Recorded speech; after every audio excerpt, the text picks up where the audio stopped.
Good evening, everyone. I'm Joanna Schuker, and I'm Director of Design and Innovation here at the RSA.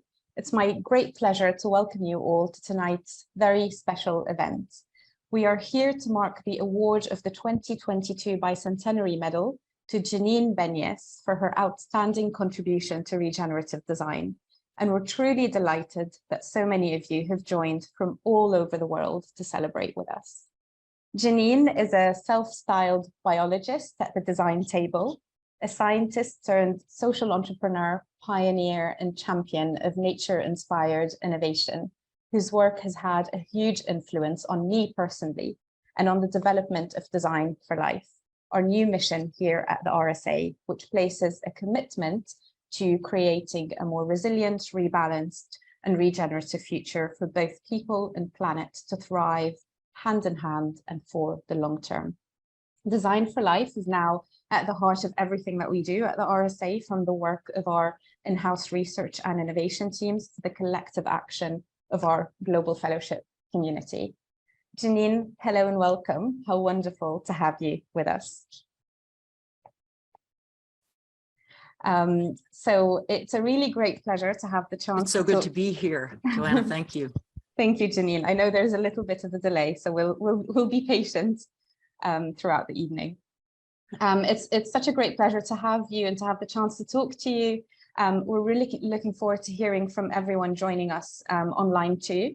So for those of you who are with us today, if you'd like to make a comment or to ask a question, you're very welcome to do so using the Q&A box here on Zoom or on Twitter using the hashtag RSA Bicentenary.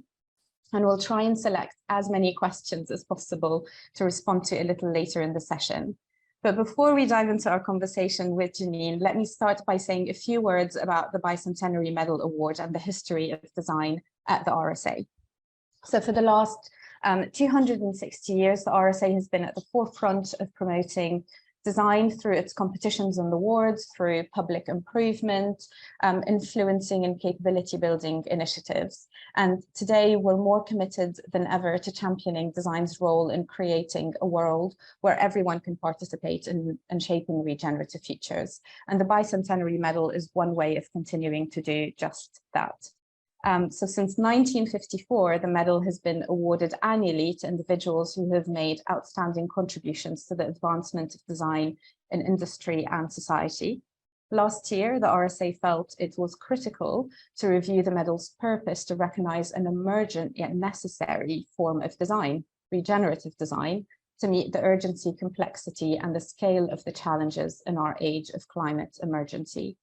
In addition to refocusing the purpose of the medal, we also took this opportunity to redesign the nomination and selection process for greater inclusion, transparency, and equity, opening up the pool of nominators and creating a diverse new review panel made up of RSA staff, fellows, partners, and royal designers for industry.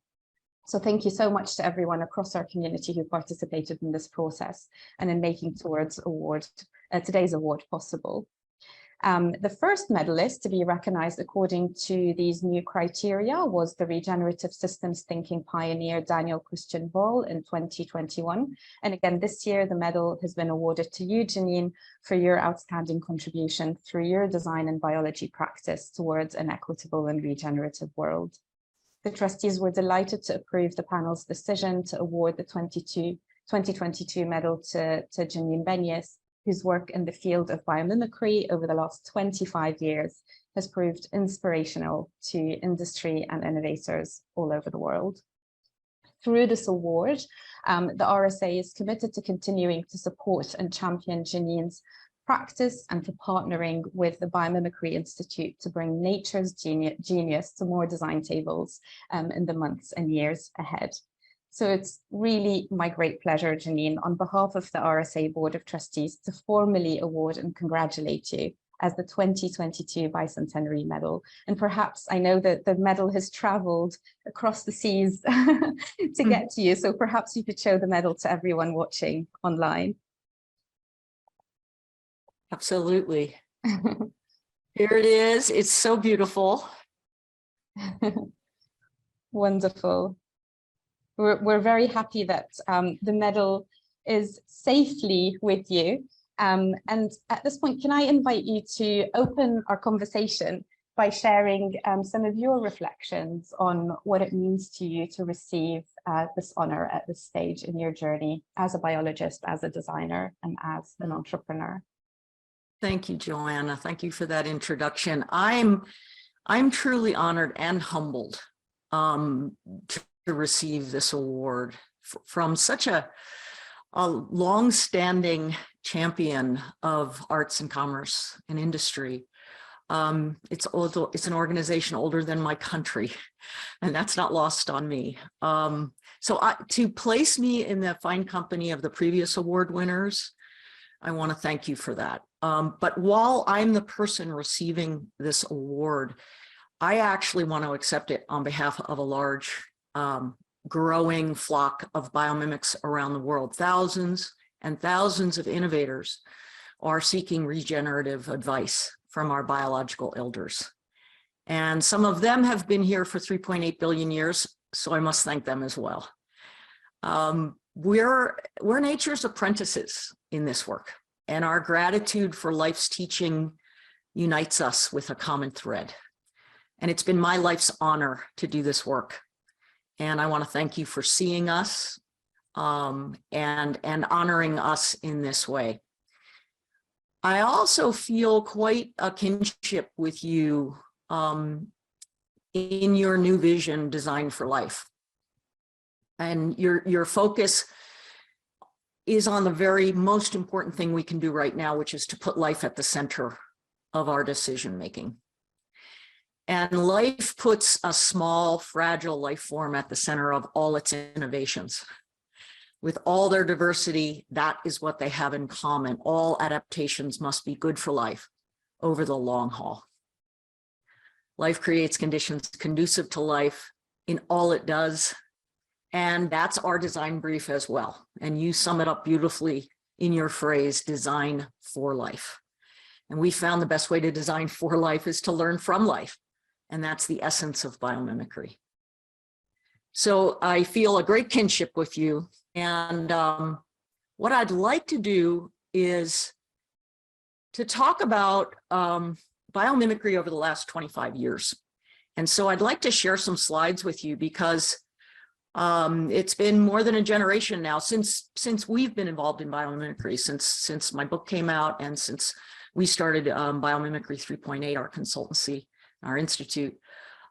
So what I'd like to share with you is that the things that we've been watching over the years that we saw as moonshots, as holy grails, are happening. And these innovations are being commercialized in amazing new startups. So if we could, I'd like to share my screen and start to show you some of these things. Absolutely. Thank you, Janine. Go ahead. Okay, great. Let's look at biomimicry at 25 years old. The core remains the same, that we believe a sustainable world already exists, and we are consciously emulating 3.8 billion years of Earth-improved R&D. What's really important to us at biomimicry, at all of our organizations, is that we value nature, that it's a new way of viewing and valuing nature, biomimicry. Not for what we can extract or harvest or domesticate, but actually for what we can learn. And that's a quite different relationship with the rest of the natural world. As we looked at this list, how do we inspire innovators to design from and for life, as you say? And here's Dana.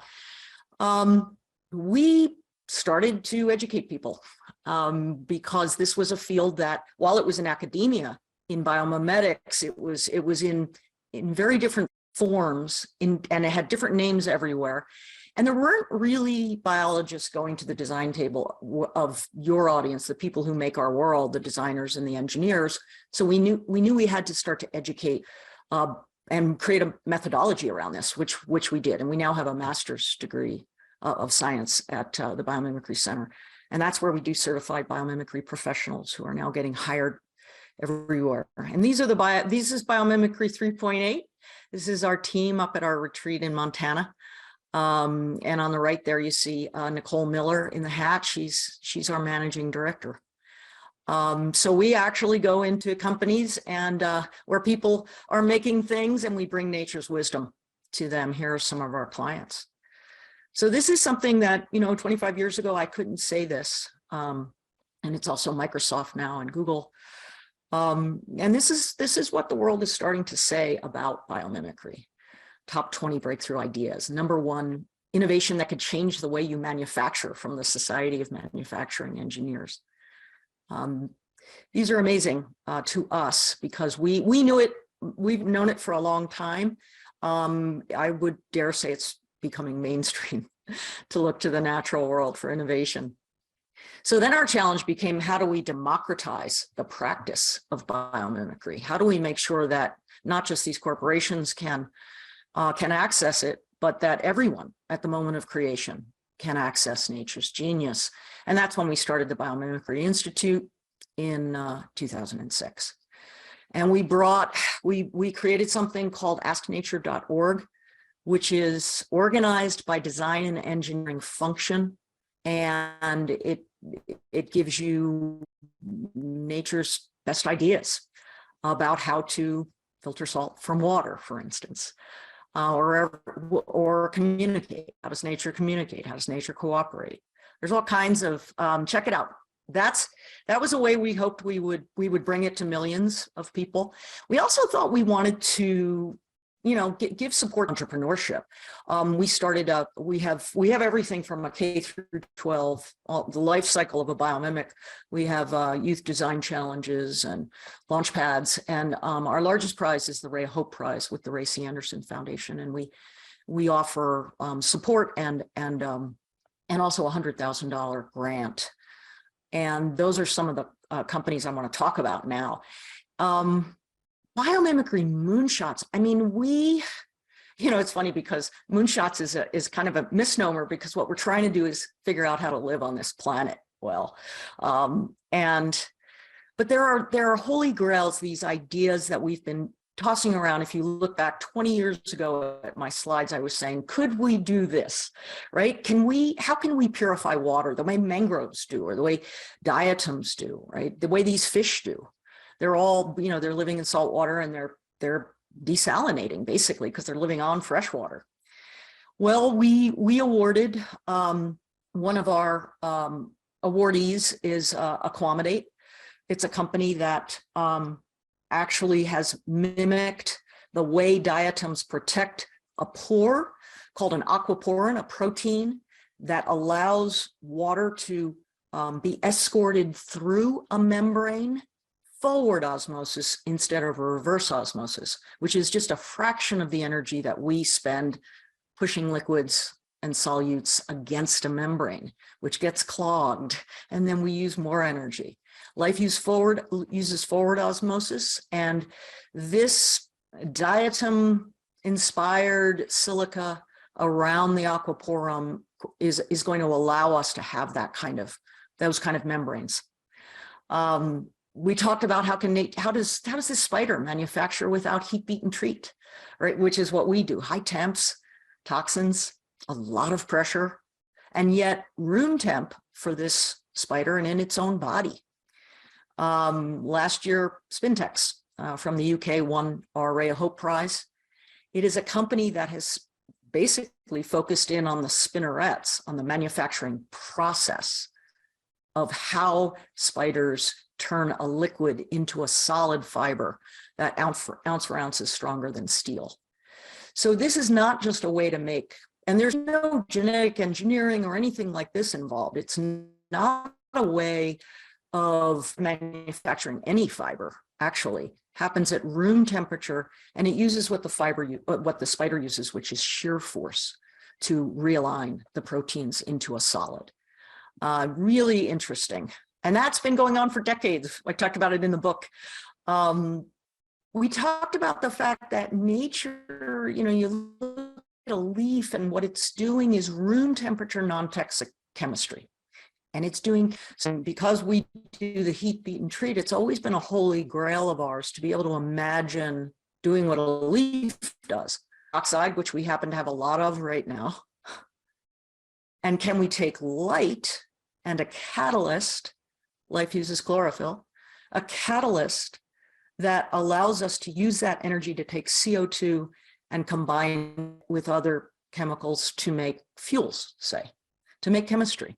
So a new company called, doing away with the toxic metals that are currently used in catalysts, that's iridium.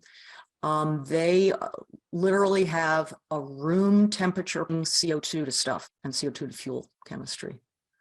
Really important new young company. We said, can we create color without toxins? Life doesn't use pigments. It doesn't use toxic paints. Things like the Morpho butterfly uses structure, small, intricate color blue in this case to your eye. Can we use structure instead of painting our cars today? Can we have structures that reflect light to create possible materials? Is very interesting. That's a southeastern scarab beetle that is the whitest, most reflective shell structure, exoskeleton structure, that basically is fibers that are in a random and yet a particular kind of ratio to one another to void that allows it scatters all wavelengths. Been able to recreate that pattern using cellulose.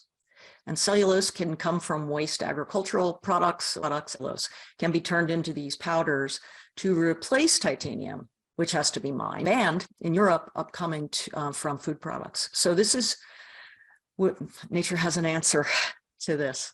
We talked about self-cleaning. What if buildings could just clean themselves with rainwater? And again, it's a structure that's on the surface that is very particular in relation to, it causes water to ball up and pearl the dirt away. So how do we get those coatings on our surfaces?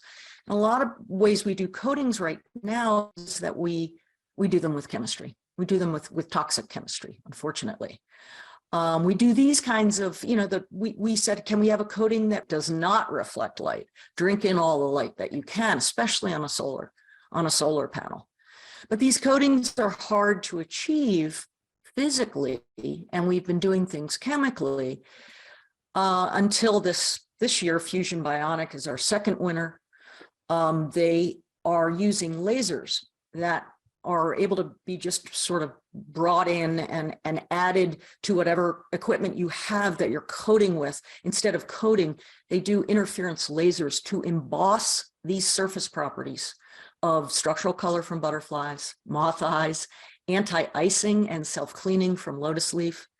Really an interesting enabling technology for these structures. And of course, plastic wastes. In the natural world, one of the holy grails is timed degradation.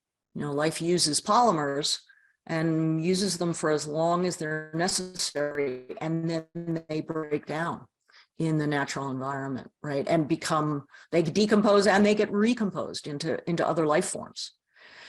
And of course, for us, we've been basically, 91% of our plastics are either incinerated, 12% of them are incinerated, 9% wind up leaking to landfill or to the natural environment.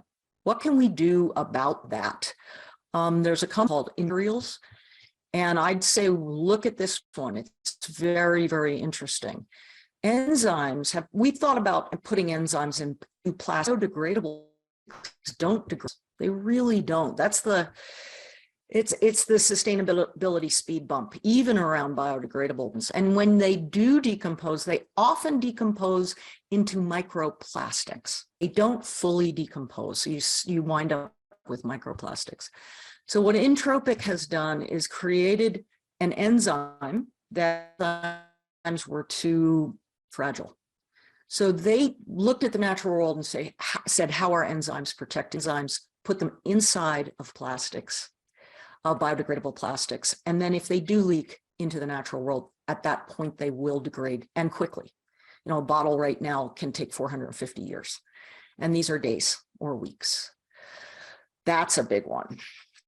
We know with climate change that if food waste was a country, it would be the third largest emitter of food waste. greenhouse gases, food waste. So how can we avoid wasting 30% of our food? These are the folks from Green Pod Labs. They decided to, and they won this year's award, they decided to look at India, which is the second largest fruit and veg grower in the world, but they lose 40% on the way to market. And so what they have figured out how to do, they've looked at how plants basically, they signal to one another if they're getting eaten or if they've got microbial decay starting, they signal to one another. And then the other plants in the field will beef up their defenses. And they're doing the same things with fruit and vegetables. They've created a small sachet that has these mimics of these signaling chemicals, and those sachets go into the carts of fruit and vegetables that are traveling by train, often at 95 degrees Fahrenheit. And the fruits and vegetables are still alive at that point, and they are able to beef up their defenses. And so they're able to create 40 to 80% increase in shelf stability without changing the taste or nutritional value of the fruit and vegetables. Pretty big deal. And we're really, really proud of them. Regeneration is our task. We got to be on the healing team of this planet. And so how does nature regenerate so well? Very often we'll go and this is the Atlantic rainforest in Brazil. We'll go in and we'll plant seedlings, but they will die. There are things that they need, and they get eaten by ants, and they need moisture.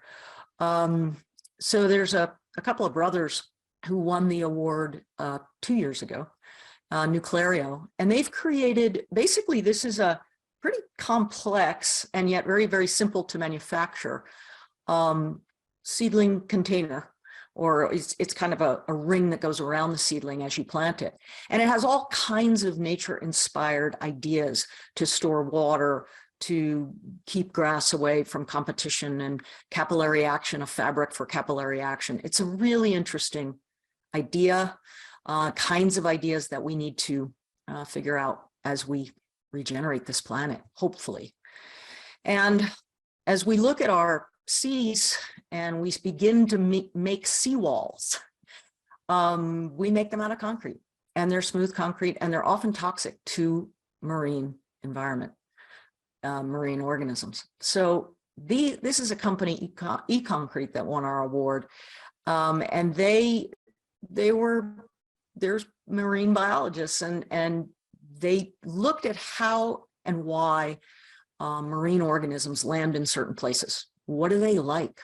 What kind of shapes do they like? What kind of chemical conditions do they like? So they're making a different kind of concrete with the chemical conditions that these organisms enjoy, and also the shapes that they seem to enjoy. So that as we build seawalls, instead of being smooth seawalls, they actually will start to become habitat for organisms. And in our renewables, life has a lot to contribute. This owl comes in towards its prey with absolute silence, thanks to these trailing feathers that play with wind in a certain way. And amazing company called Biorenewables in Canada has been using life's ideas on many of its innovations. This one here is called the Power Cone. It's that small retrofit, and it's attached to the front of that wind turbine. And what it does is, normally wind turbines will lose a lot of their power because there's this root suction, it's called, or leakage, which at the very, very center, there's a low pressure area, and it pulls from the blades some of the wind power. What this does is it mimics the kingfisher's beak, and what you see on the left there is a maple seed falling.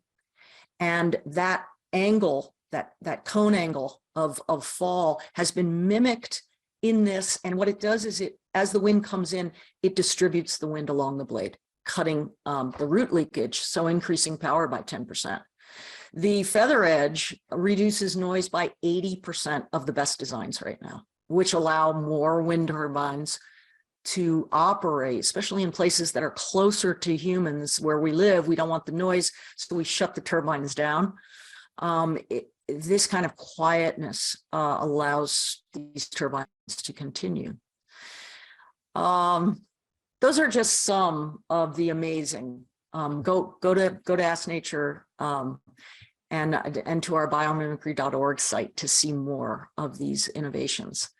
And I wanted to focus on the ones that are startups because I think they're going to be innovators. I think they're going to be disruptors in the field. And that's why we're really committed to making sure that those innovations make it as species. They're great adaptations. We want to make sure they survive and thrive. But with our larger clients, our larger companies that we work with at Biomimicry 3.8, one of the things that we've been focused on lately is our largest artifact, which is the built world. We're about to, the UN says we're about to invite 3 billion new people to our planet, and we will be building a city the size of, for 1 million people every 5 days.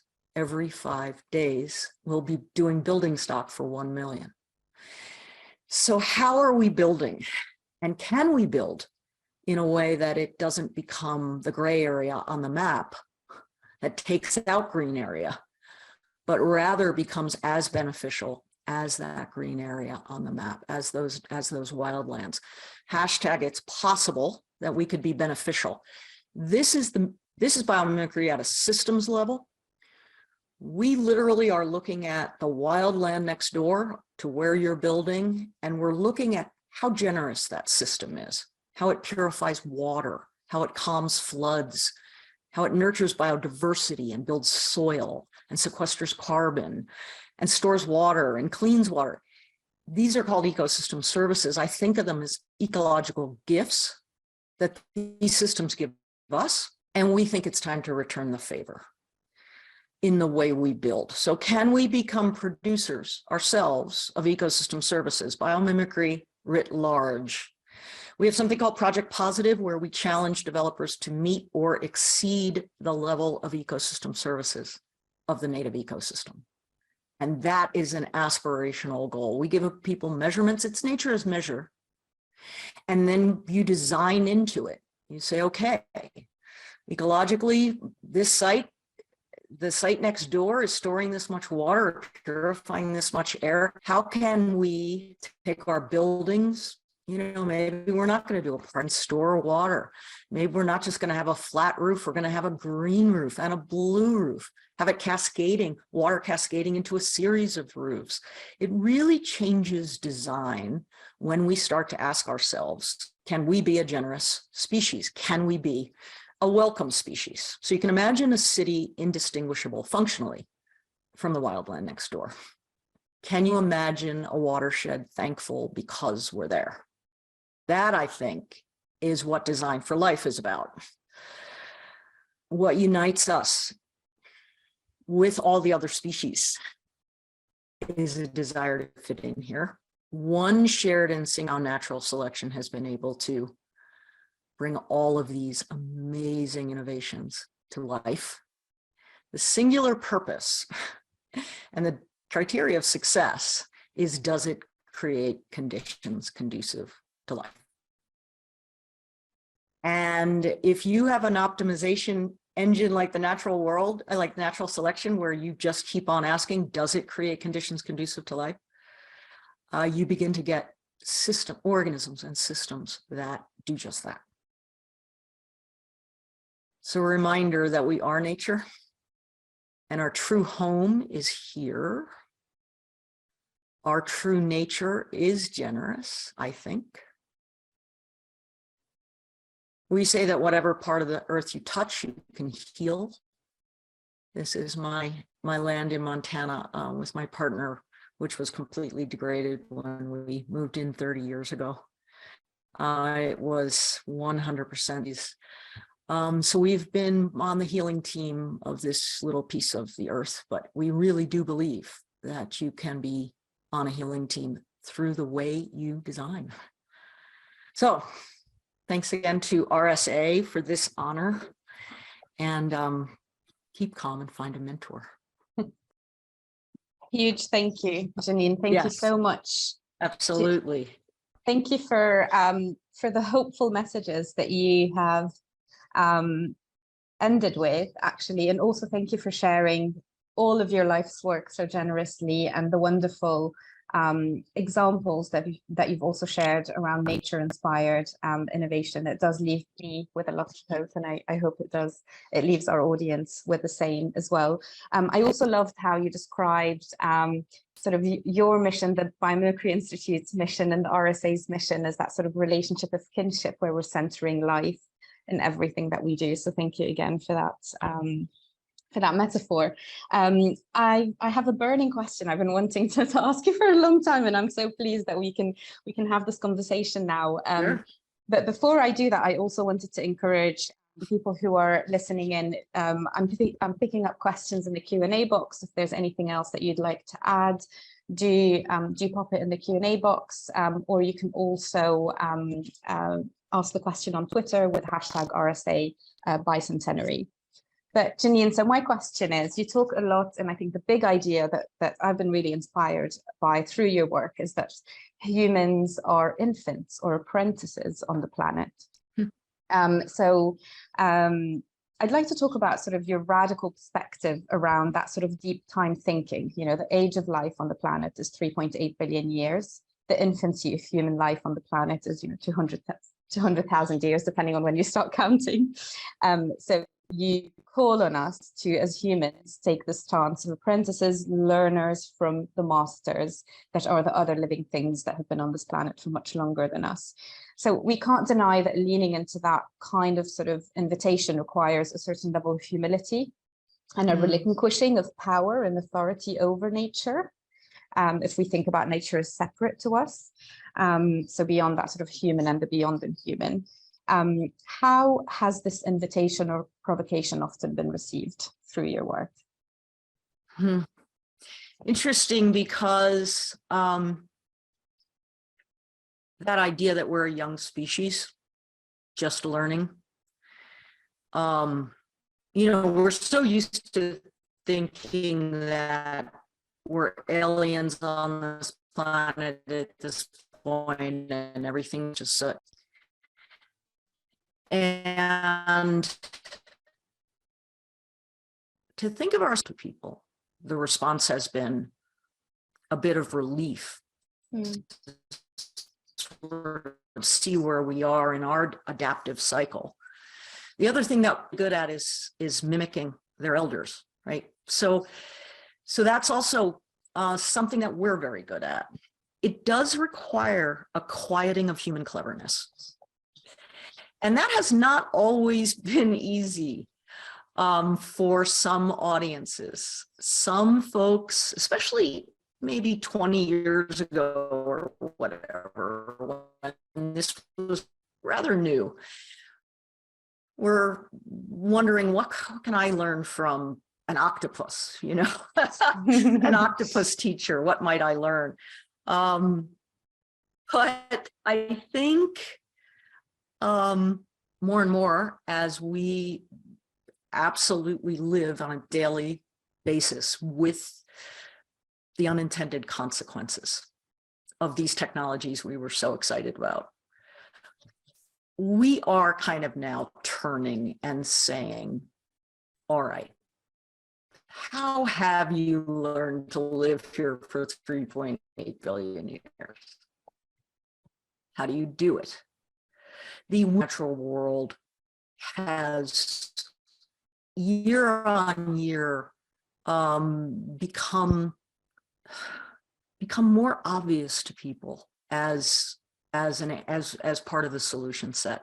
I'm happy to say that, but there was resistance, and in the pockets of resistance, what you'll hear is, we'll learn from nature and then we'll do better than nature. And I find that really interesting because, and again, we're saying the rest of nature. I find that really, really interesting.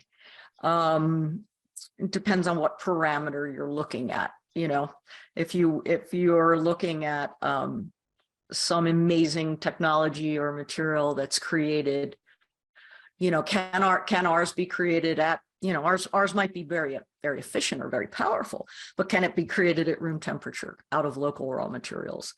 You know, at the end of its life, can it be reincarnated into another organism or another product with silent chemistries? And can it, as just by dint of its manufacture, can it actually wind up enhancing the habitat? When, you know, yes, it has to perform, but can it do all those other things too? And then when, you know, when as design moves into considering more and more of, you know, good design is always evolving. What we think of, what we ask our designs to do is always evolving. And as we ask our designs to do the things that we see nature doing, this incredible circular economy, we have to turn and say, yeah, we're just new at this and we need some mentorship.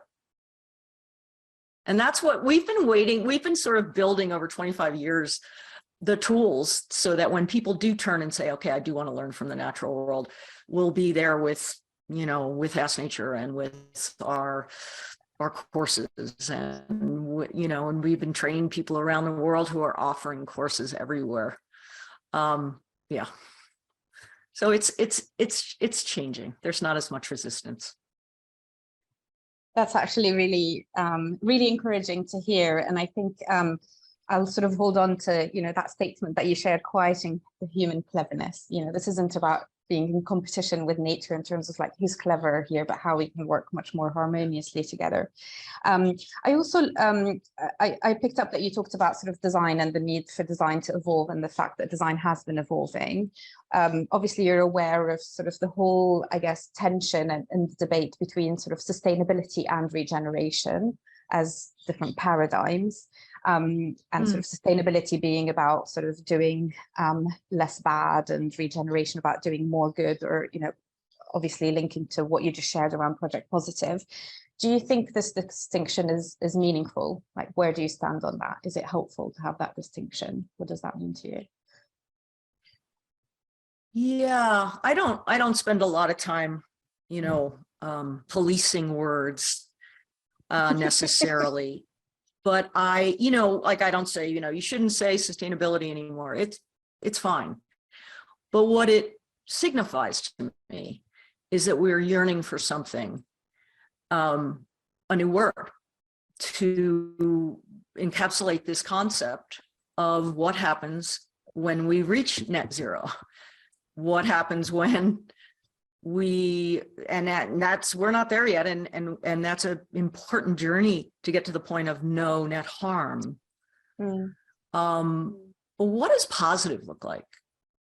What does it look like when, and for me as a biologist, that's what regeneration is. It's that, you know, a system invests in itself and invests in itself. You know, the leaves fall and they become, you know, they become more fertile soil and feeding microbes, and then that area has more capability of being able to bounce back and recreate itself after a fire, for instance, right? So that regeneration is it's inherently biological, and I think it represents the fact that we realize also that our role has to change on the planet, not just taking care of our own needs. I mean, when you talk about that Project Positive, the big built world projects that we work on, you know, there are developments, you know, the Ford development, 4,200 acres, you know, with a new EV plant.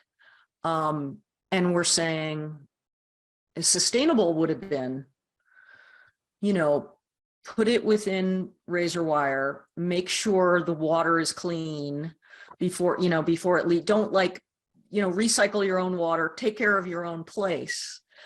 But now we're saying, no, take that razor wire away. And what about positive benefits that you might be giving to the neighborhood? You know, you might regenerate that place as a part of being there, because that's now one of your goals. But how can you help the neighboring areas regenerate their places too. Right? That idea is encapsulated in the word regeneration. So I hail it as, you know, good.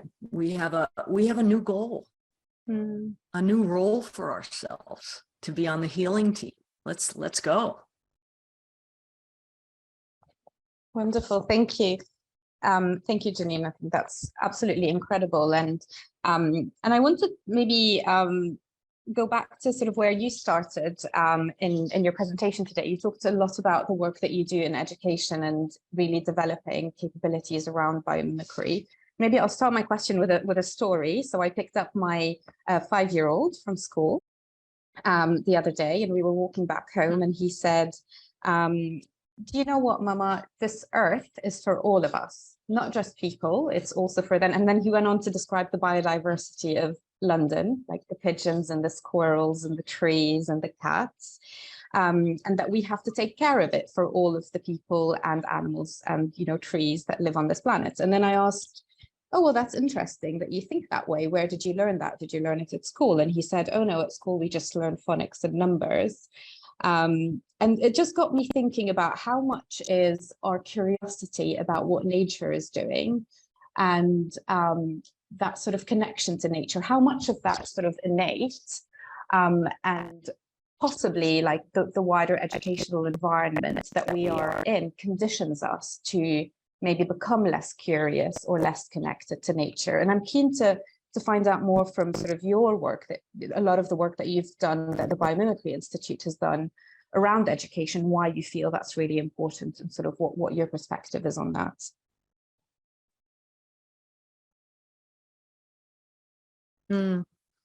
Yeah, you know, as the ways that we work with biomimicry, we've got 3 aspects that we look at.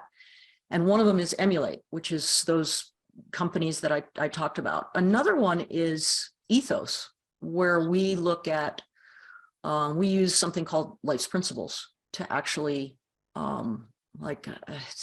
to make sure that we are going deeply enough and meeting all of life's principles, not just mimicking form, for instance. But the third one is reconnect. It's a big part of our world, our work. We realized when we started to do workshops and we would bring people, you know, into the jungles of Costa Rica or outside Chicago, we would find natural areas and bring people out. And it was astounding how powerful that was for people, some of whom really hadn't spent a night out in their adult lives, much less in their childhoods. And being immersed in the natural world like that is a luxury. It really is. It shouldn't be. It's a luxury. And it's really important if we're to see ourselves as a species in a watershed, you know, if we're to place ourselves and have that embodied wisdom, as organisms do, the embodied wisdom of living in place, we have to know our places. So we do put a lot of emphasis on that. And, you know, even with our digital tools like Ask Nature, we're constantly saying, how can we now stop this production and say, go outside, right? We did this thing at the Institute when the pandemic happened. It was called 30 Days of Reconnect. And each day we would sit down, look at something, a circle 3 meters around yourself, observe this. You know, we would do these exercises. And it was amazing from around the world, people, and like a lot of parents and their kids were doing this, sent in these beautiful pieces. And, you know, again, that's the yearning for us to be there. And so we take it as part of our job to encourage you to actually go outside with a question on your lips, right? And without hunting for the next sound, right? Start to listen to those answers right there, wherever you are. Even if it's a city park, you know, cracking the sidewalk has vegetation coming through it. I grew up in suburban New Jersey, so I grew up in small micro wildernesses that would never have qualified. But to me, they were fascinating nonetheless, right? So we put a lot of emphasis on that, Joanna. Yeah. Mm-hmm. Thank you, Janine. I'm picking up some questions from our audience. So Colin has a question around, I guess, from your experience, what have been the barriers to the uptake of these ideas and processes more widely in order to particularly address the climate and ecological collapse? And I guess just building on Colin's question, you know, does that require different kinds of partnerships in the system, and what might that look like?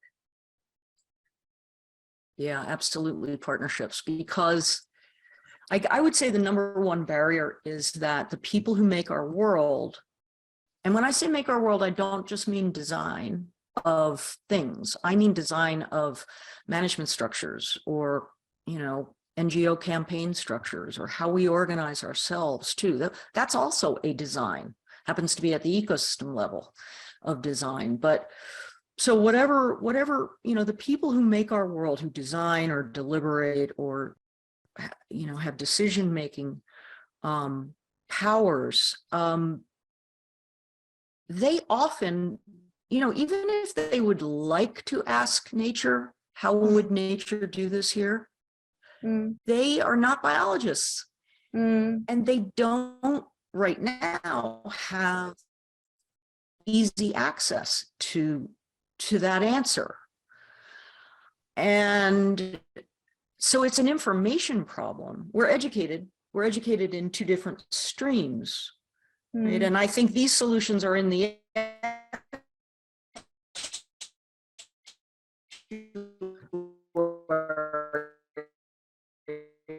of salt and fresh, right? It's in the estuary of biology and design.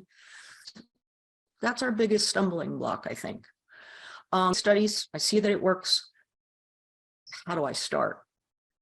Right. And that's why we teach people in everything from a 1-week course to a 2-year course. And that's why we have Ask Nature, and that's why we train biologists, but also business people and architects and designers, people that go back into their companies and say, let's get a biologist at our design table. You know, that's been the biggest, barrier, but I think that once identified, we've been working to get it there. I mean, can you imagine? And we're also trying to change the educational system. We have an educational network at the Institute of about 9,500 educators. You can imagine if you're in university, and we do this in our courses at ASU, but imagine if you're a mechanical engineer and you take the first class you take is how nature taught, you know, biology taught functionally. So the first pump, for instance, that you come across is a whale's heart. You know, it's run with biochemicals. It's running, you know, hundreds of miles through small veins and arteries. And then you get to the internal combustion engine pump. Right. So in many ways, even without getting a biology degree, just exposure, early on exposure to how life does what it is we want to do, is super important to us. It's one of the missions at the Institute and at an ASU for sure. Thank you, Janine. I want to pick up one more question. So this one is from Victoria Walters. So she asks, so the term indigenous is complex and much debated, particularly recently. To what degree are you interested in, or do you acknowledge that what we have to learn from peoples who have learned, or more sort of historically, who've learned from other species from a less domineering position, might have something to share with sort of more, you know, our modern stance on how we understand nature? I hope that was clear. I should always have like a caveat when I speak anywhere, is that what I'm about to say, biomimicry is remedial for Western industrial culture. Right. I mean, indigenous peoples, you can't make big generalizations, but what I can say is that people who have lived in place for long periods of time have an indigenous science and have an indigenous knowledge that the indigenous science comes from long periods of trial and error, adaptive managing, seeing if we do something this year, if we catch this kind of fish this year, what happens? I mean, some of the best wildlife biology rules in the world come from indigenous peoples who know what happens because they've been there for thousands of years. So I consider traditional indigenous knowledge to be a science of its own. I think that learning from people who have been there is going to be, talk about the healing teams, right? When we begin to, my friend Suzanne Simard, who studied the Wood Wide Web, she has a new project where she's looking at how to heal British Columbia's ravaged forest lands. And she wants to have, community forests in which people take care of and tend to the healing of that forest while healing their own communities.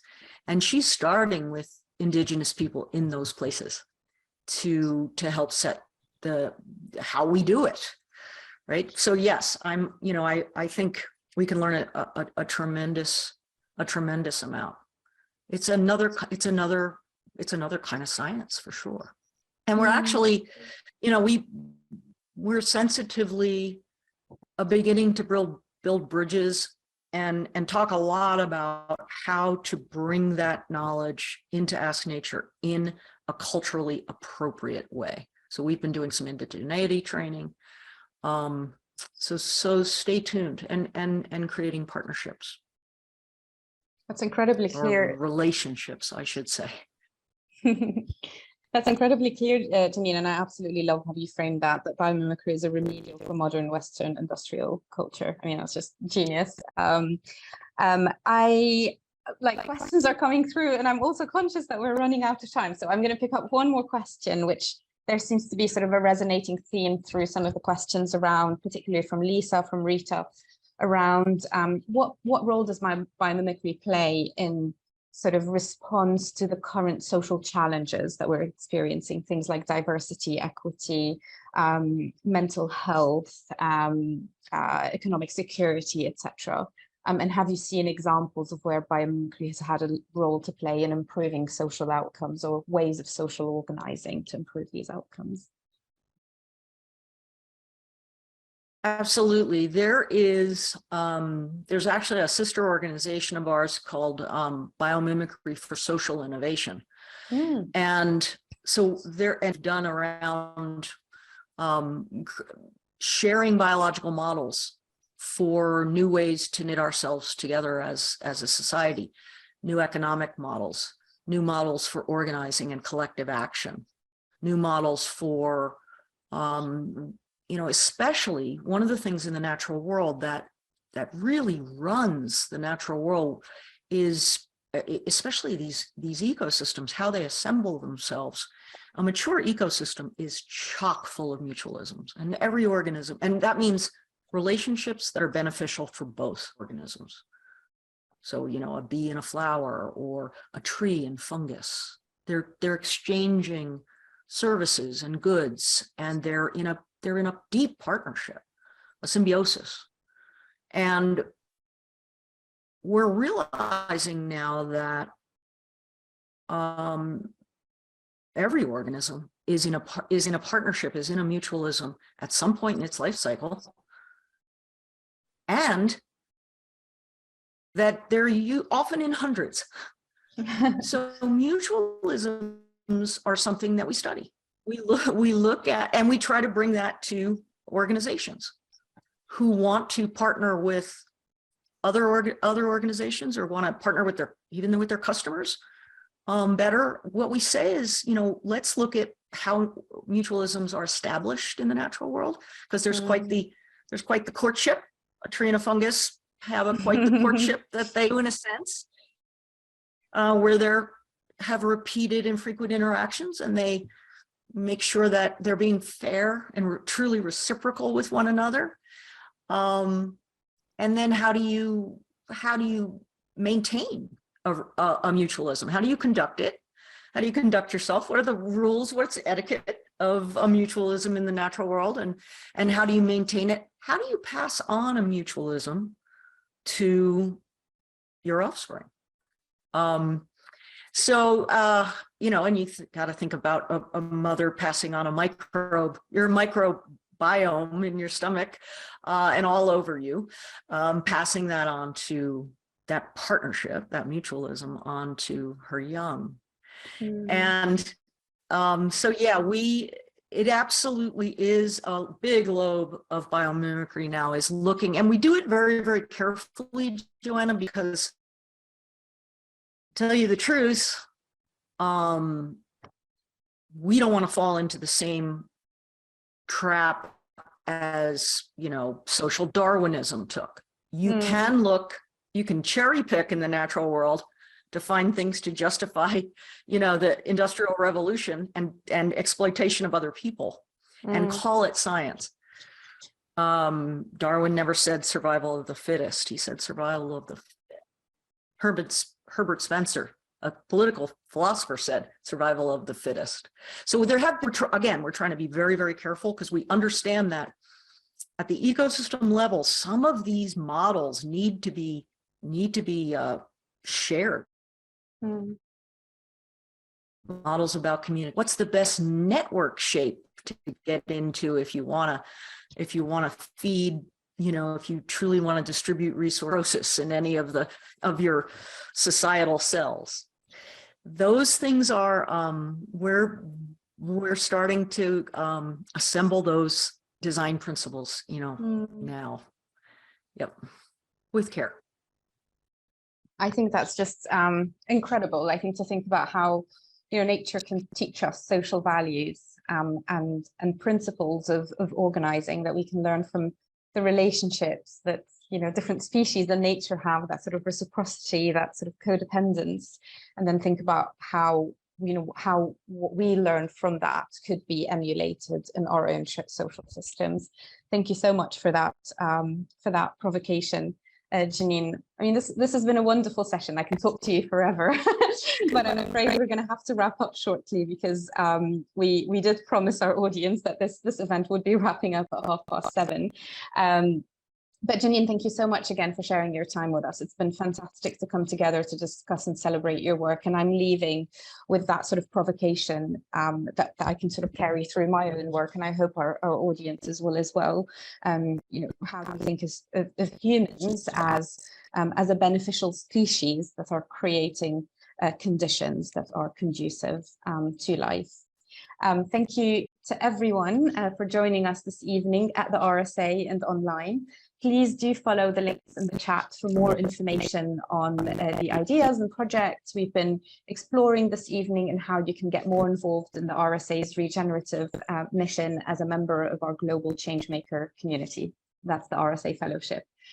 So all that's left for me to say is thank you all again, and thank you to RSA colleagues and partners who supported the nomination process as well.